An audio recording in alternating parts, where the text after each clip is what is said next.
नमस्कार। आज हम 10वीं कक्षा का गणित का दूसरा चैप्टर वास्तविक संख्याएं शुरू करेंगे। इसमें क्या है, तो इसमें एक तो हम पढ़ेंगे वास्तविक संख्याएं में परिमेय संख्याएं व अपरिमेय संख्याएं। आगे हम पढ़ेंगे, सबसे पहले जो इसमें आता है वह है यूक्लिड विभाजन प्रमेय। बहुत महत्वपूर्ण है यूक्लिड विभाजन प्रमेय। तो ये क्या है, देखिए बहुत सरल है, यदि ध्यान से देखेंगे तो समझ में आ जाएगा। जैसे हम कोई भी दो पूर्णांक संख्या लेते हैं, मान लिया मैंने ले लिया 51 और 4।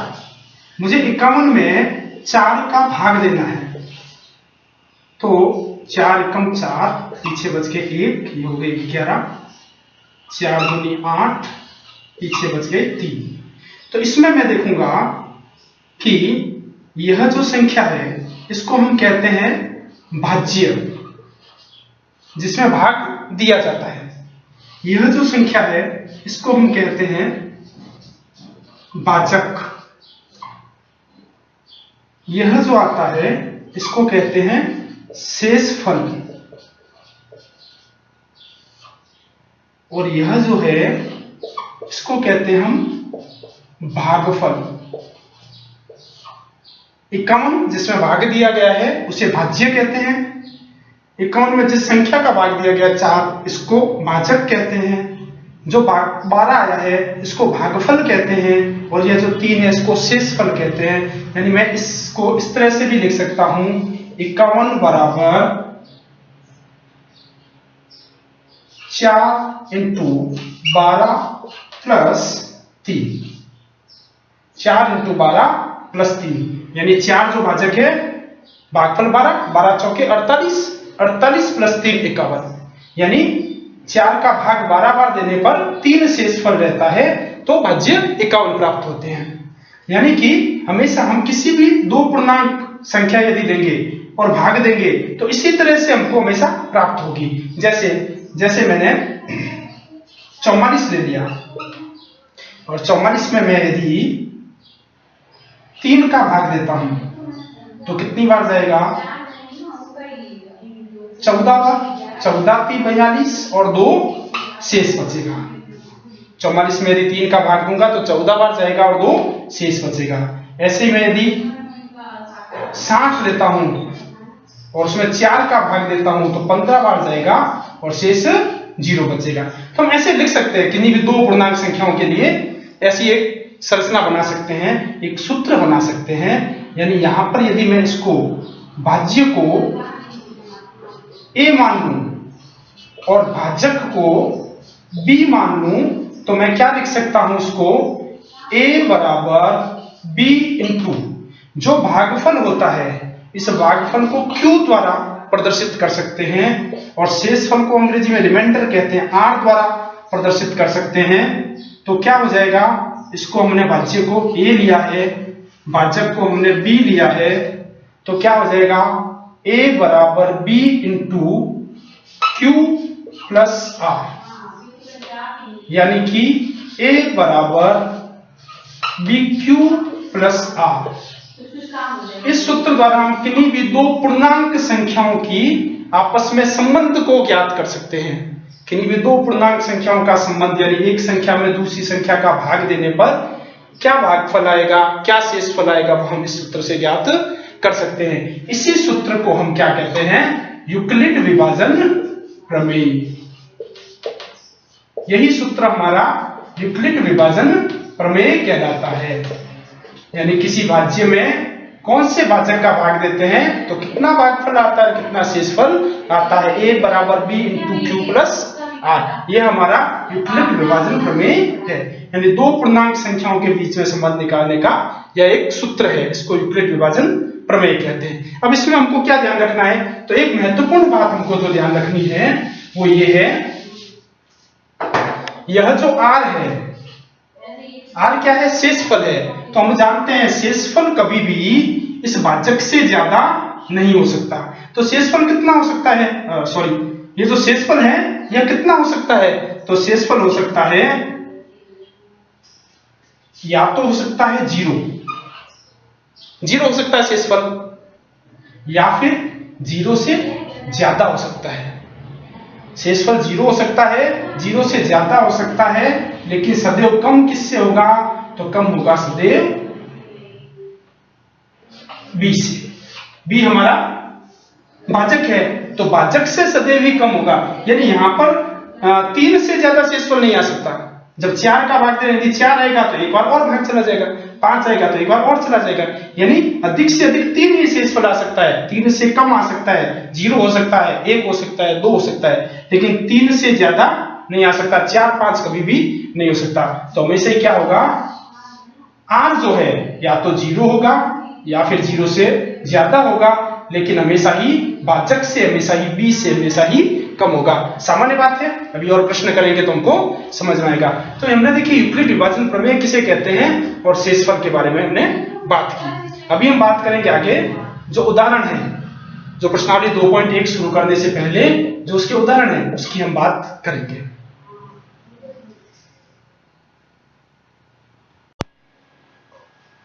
देखिए, तो जैसे यह पहला एग्जाम्पल है हमारा पुस्तक में, तो दर्शाइए कि कोई भी धनात्मक पूर्णांक 3q या 3q+1 या 3q+2 के रूप में लिखा जा सकता है जहां q कोई पूर्णांक है। तो देखिए अब हम क्या करेंगे? यूक्लिड विभाजन प्रमेय से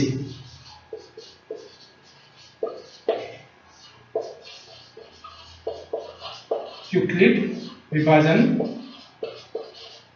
प्रमेय से क्या है प्रमेय हमारी? तो प्रमेय है a बराबर bq+r। ये हमारी प्रमेय है। और इसमें देखिए, इसमें क्या लिखा है? 3q, 3q+2, 3q+1, यानी कि दिया हुआ है हमको, क्या दिया हुआ है? b बराबर 3 दिया हुआ है। यानी किसी भी संख्या में, ये कहना चाह रहा है हमको प्रश्न कि किसी भी संख्या में 3 का भाग देंगे, किसी भी संख्या में 3 का भाग देंगे तो क्या होगा? शेषफल या तो 0 होगा या 1 होगा या 2 होगा। ये हमको कहना चाह रहा है। हम जानते हैं किसी भी संख्या में 3 का भाग देते हैं तो यही होता है, या 0 आएगा या 1 आएगा, 2 आएगा। किसी भी संख्या भाग देंगे हम, जैसे हमने 50 में 3 का भाग दिया तो 16 48, पीछे कितना बचा शेष? 2। हमने 12 में भाग दिया 3 का, 4 × 12, शेष 0। हम किसी भी संख्या में देखेंगे तो यही होगा, या 0 आएगा या 1 आएगा या 2 आएगा। अब उसको टेक्स्ट में कैसे करेंगे यहाँ पर? तो देखिए, तो हमने b बराबर 3 आ गया। तो देखिए r क्या होता है? हमने अभी बात की थी पहले ही कि r या तो 0 हो सकता है या फिर 0 से बड़ा हो सकता है, लेकिन हमेशा b से छोटा होता है। तो यहाँ पर r के होने की क्या क्या संभावनाएं हैं? तो एक तो 0 हो सकता है, एक हो सकता है और एक 2 हो सकता है। यहाँ पर r, क्योंकि b 3 है, 3 नहीं हो सकता, 3 से कम तो 0 1 2, 3 संभावनाएं हैं। तो हम r के तीनों मान रखने पर, हम चाहे तो इसको समीकरण 1 कह सकते हैं। समीकरण 1 में यहाँ पर 2 रख दें, समीकरण 2, तो समीकरण 2 से मान 1 में रखने पर, तो एक तो हमारे पास आएगा a बराबर bq+0। एक हमारे पास में आ जाएगा a बराबर, सॉरी, b की जगह 3 रख ही देंगे, 3 मान है, तो 3q+1, और एक हो जाएगा a बराबर 3q+2। 3q+0 का मतलब 3q होगा, और ये a बराबर 3q+1 और a बराबर 3q+2। यानी कोई भी पूर्णांक a जो है, कोई भी संख्या यदि हम लेंगे उसमें 3 का भाग लेंगे तो या तो शेषफल 0 आएगा या 1 आएगा या 2 आएगा। यही हमसे पूछा था। तो हमको इतना ही करना है, यूक्लिड विभाजन प्रमेय रख करके r का मान निकालना है। चूंकि b 3 दिया हुआ है तो r यही हो सकते हैं, r के मान रखेंगे तीनों में तो स्वतः ही उत्तर आ जाएगा। तो इस तरह से इस प्रश्न को हम, उदाहरण को कर सकते हैं।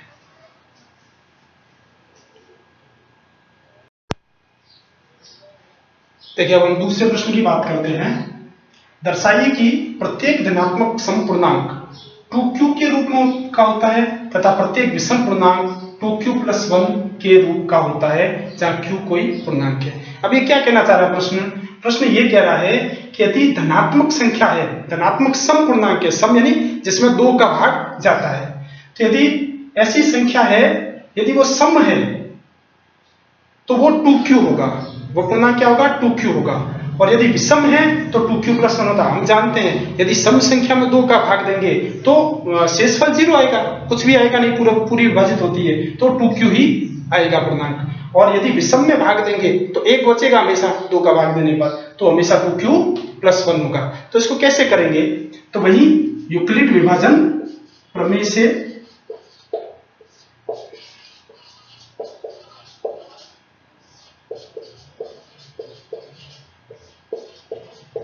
यूक्लिड विभाजन प्रमेय है हमारी a बराबर bq + r, जहां पर हमको b दिया हुआ है, क्या है 2, बता दिया उसने धनात्मक सम पूर्णांक, यानी सम पूर्णांक 2q, यानी कि क्या हो गया 2 से भाग, बताए कि प्रत्येक धनात्मक सम पूर्णांक 2q के रूप का होता है, यानी 2q, यहां पर भी 2q + 1 यानी 2 से भाग दे रहे हैं, यानी b बराबर क्या है 2 है, ये हमको नहीं पता, b 2 है। और r क्या हो जाएगा, यदि b 2 है तो हम जानते हैं, क्या जानते हैं हम जानते हैं कि जो r है वह सदैव क्या होता है, या तो 0 होता है या 0 से बड़ा होता है, लेकिन b से छोटा होता है। अर्थात r बराबर क्या हो सकता है, जब b 2 है तो 0 या फिर 1। तो हम यहाँ पर मान रखेंगे r के, यानी इसको समीकरण 1, इसको समीकरण 2, समीकरण 2 से r का मान समीकरण 1 में रखने पर क्या हो जाएगा, a बराबर 2q, d का मान 2 है, q प्लस एक बार रखेंगे 0 और दूसरी बार रखेंगे a बराबर 2q + 1। 0 और 1 2 मान है, एक बार 0 रखेंगे, एक बार 1 को रखेंगे, तो a बराबर 2q और ये हो जाएगा a बराबर 2q + 1। तो ये हमारे पास में आ जाएंगे, यानी कि जब हम सम पूर्णांक लेंगे तो उसका जो समीकरण इस तरह से आएगा। यदि हमारे पास में दोनों ही यदि सम संख्या लेंगे तो 2 का भाग देने पर क्या होगा, a बराबर 2q ही बनेगा, शेषफल कुछ बचेगा नहीं। और यदि विषम लेंगे संख्या, a विषम संख्या लेंगे, यदि विषम पूर्णांक, तो 2 का भाग देने पर हमेशा 1 शेषफल बचेगा। भागफल कुछ भी हो सकता है, अलग जितनी बड़ी संख्या होगी भागफल उतना ही बड़ा आएगा, छोटी होगी तो छोटा आएगा, अलग अलग आएंगे, लेकिन हमेशा शेषफल जो है यदि सम लेंगे तो 2 का भाग देने पर 0 आएगा और विषम लेंगे तो 1 बचेगा। इस तरह से यह दूसरा उदाहरण हो जाएगा।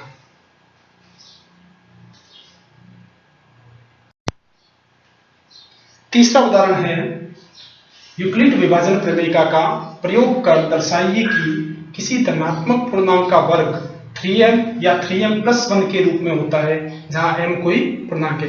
अब इस प्रश्न में क्या कह रहा है कि किसी भी पूर्णांक में यदि हम 3 का भाग देते हैं, 3 का भाग देते हैं तो हमको पता है क्या होता है, या तो शेषफल 0 आता है, 1 आता है या 2 आता है। ये कह रहा है कि यदि उसी पूर्णांक का वर्ग कर दिया जाए तो फिर क्या होगा, तो हमेशा 3m या 3m + 1 हमेशा यह आएगा, शेषफल या तो 0 आएगा या 1 आएगा। कैसे, जैसे देखिए हमने 3 में 3 का भाग देते हैं, एक बार जाता है शेष 0 आता है, हमने 3 का वर्ग किया 9 में 3 का भाग देंगे तो 3 बार और शेष 0।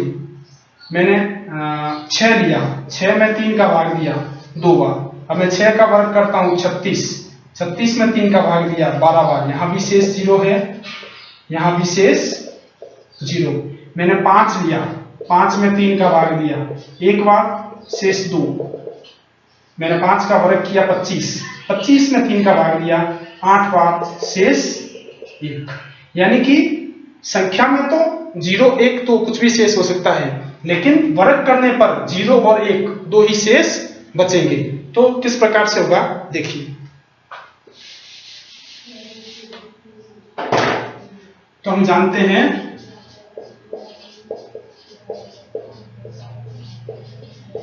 b बराबर 3 होने पर a बराबर 3q, a बराबर 3q + 1 और a बराबर 3q + 2। 3 आती है हमारे पास में, 3 समीकरण आती है। अब तीनों का वर्ग करने पर हम वर्ग कर देते हैं तीनों का। प्रश्नों का है वर्ग करने पर क्या होगा, तो हम वर्ग कर देते हैं। तो यहाँ पर वर्ग करेंगे ए स्क्वायर, तो इसका वर्ग करेंगे तो ये हो जाएगा 9q स्क्वायर। 3q का वर्ग करेंगे ऐसा पूरा होल स्क्वायर, तो 3 3 9 और q स्क्वायर, ये आ गया। यहां पर ए स्क्वायर इसका वर्ग करेंगे तो a प्लस बी का वर्ग, a प्लस बी का होल स्क्वायर। हम जानते हैं a प्लस बी का होल स्क्वायर बराबर क्या होता है, तो a प्लस बी का होल स्क्वायर बराबर a square plus 2ab plus b square. बीजगणितीय समीकरण है हमारे पास में, तो हम लगाएंगे यहां पर, तो क्या हो जाएगा a स्क्वायर यानी 9q स्क्वायर, 3q का स्क्वायर करेंगे plus 2 into ab, 1 into 3q plus b square यानी 1 का स्क्वायर। इसका वर्ग करेंगे a स्क्वायर बराबर, ये भी a प्लस बी है, 9q square plus 2ab, a और b स्क्वायर, आगे हल करेंगे 9q square plus 2 into 1 2, 2 into 3 6, ये हो गया 6q प्लस ये हो गया 1। यहां पर हो जाएगा a स्क्वायर बराबर 9q स्क्वायर प्लस 2 3 दूनी 6 दूनी 12q और प्लस हो गया 4। इस तरह से आ गया। अब हमको क्या करना है, अब यहां पर हमको m मानना है। तो अब देखिए पहले में हमको क्या चाहिए, सिर्फ 3m चाहिए। तो हम क्या करेंगे, यहां पर 3 को कॉमन ले लेंगे, 3 को बाहर ले लेंगे, तो पीछे क्या बचेगा 3q स्क्वायर। तो हम 3q स्क्वायर बराबर m मान लेंगे, तो ये आ जाएगा a स्क्वायर बराबर 3m। यहां पर हमने 3q स्क्वायर को m मान लिया। अब यहां पर देखिए, यहां पर क्या करना है, तो हमको 3m प्लस 1 चाहिए। तो हमको यहां से 3 को लेना है। अब m किसे मानना है, तो 3 को यदि बाहर लेते हैं तो क्या हो जाएगा, अंदर क्या रह जाएगा, तो एक तो रह गया q स्क्वायर प्लस यहां पर रह गया 2q, ये रह गया और ये हो गया प्लस 1। तो मैंने m बराबर a स्क्वायर प्लस 2q मान लिया, तो ये हो जाएगा a स्क्वायर बराबर 3m प्लस 1। यह जो राशि इसको हमने m मान लिया, हमको पता है 3m प्लस 1 लाना है, तो जो बीच वाली राशि है उसको m मान लेंगे। यहाँ पर m 3q स्क्वायर हो गया, यहाँ पर a square plus q square plus 2q हो गया। हम चाहें तो 3q को भी ले सकते हैं बाहर, तो q बाहर और ऐसा भी हो सकता है, q बाहर लेकर के तो q प्लस 2 हो जाएगा, तो q प्लस q, चाहे ऐसा कर ले चाहे ऐसा कर ले, एक ही बात है। यह m मान लेंगे, तो इस तरह से हमारे a स्क्वायर बराबर 3m प्लस 1 आ जाएगा। ऐसा ही यहां पर करेंगे, a स्क्वायर बराबर 3 को बाहर लेंगे, इसको भी हम यहां पर क्या करते हैं 12q प्लस 3 प्लस 1 लिख देते हैं। तो 3 को बाहर लेंगे तो q square plus 4q plus 1 और ये प्लस 1 रह गया। तो इस पूरी संख्या को m मान लेंगे, तो ये हो जाएगा 3m प्लस 1। इस संख्या को हमने m मान लिया, q square plus 4q plus 1, इसको m मान लिया। तो जो बाकी राशि रहती है उसको m मान करके हमको इस तरह से करना है। तो हमारे पास में a स्क्वायर बराबर 3m, a स्क्वायर बराबर 3m प्लस 1 और a स्क्वायर बराबर 3m प्लस 1, यानी 3m प्लस 1 ही आएगा, प्लस 2 नहीं आएगा। तो इस तरह से हम करेंगे तो यह भी हल हो जाएगा। तो यूक्लिड विभाजन प्रमेय का प्रयोग करके हमको इस तरह से इस सवाल को करना है।